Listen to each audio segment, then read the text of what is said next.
Hello guys, welcome back to Amrit Sadas YouTube channel. जैसे कि आपको पता है, हर दिन इसी यूट्यूब चैनल में हम लोग आपके पास आते हैं और सिर्फ नहीं आते, कुछ ना कुछ इंटरेस्टिंग से बात आपके सामने लेकर आते हैं, जिस बात को हम कहीं ना कहीं तो सुने होते हैं पर उसके बारे में ज़्यादा कुछ हमें पता नहीं होता है। इस वजह से हम उस अनकही अनजानी बातों को थोड़ा अधिक सरल रूप से आपके सामने लेकर आते हैं।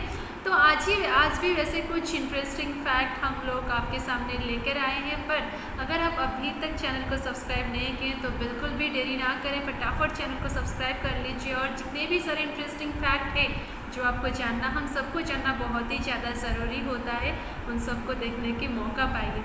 तो हमें सबको पता है कि आवर फादर ऑफ नेशन यानी कि हमारी जाति का पिता जो है गांधी जी और मोहनदास करमचंद गांधी, उनकी मौत कोई सामान्य रूप से नहीं हुआ था। इतनी भरी सभा में एक युवक ने उनके छाती के ऊपर गोली मारकर उन्हें उन मौत के घाट पहुंचाए गए थे। तो जो कि भरी सभा में इतनी बड़े इंसान को मार सकता है तो वो कोई आम इंसान नहीं था। और हर राज्य में, हर देश में शोक का साया खेल गया था जब गांधी जी का मौत हुआ था। पर अभी भी कुछ इंटरेस्टिंग फैक्ट हमें जानने की बाकी है अबाउट नाथूराम गोडसे, जो कि गांधी जी का मौत का जिम्मेदार था। तो अभी तक उनके अस्थियों को सुरक्षित क्यों रखा गया है? वो कोई महामानव था, ना वो कोई महापुरुष था, फिर क्यों उनके अस्थियों को अभी तक सुरक्षित रखा गया है? आज तक उनकी अस्थियों को नदी में प्रवाहित नहीं किया गया है क्योंकि वो पुणे की शिवाजी नगर स्थित एक इमारत के कमरे में सुरक्षित क्यों रखा गया है? इसका क्या वजह हो सकता है कि इतनी बड़ी व्यक्तियों को मारने वाला को अभी तक उसकी अस्थियों को सुरक्षित क्यों रखा गया है?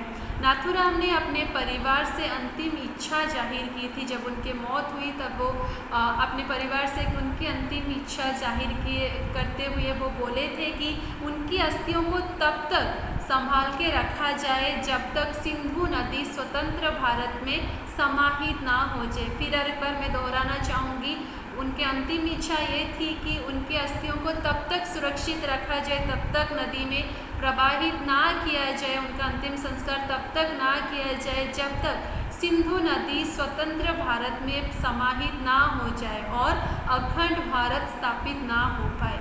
हमें सबको पता है कि नाथूराम गोडसे हमारे जाति के पिता और गांधी जी का मौत का जिम्मेदार है। फिर भी उन्होंने एक ऐसी इच्छा रखते हुए अपने अस्थियों को अभी तक सुरक्षित रखने की इच्छा प्रकट किए थे। तभी ये थोड़ा अजीब सी बात लगता होगा सबको, क्योंकि हमें पता है कि जो कि हमारे देश की इतनी बड़े इंसान की मौत की जिम्मेदार है, वो ऐसे कैसे भारत को अखंड भारत के रूप में देखना चाहता है।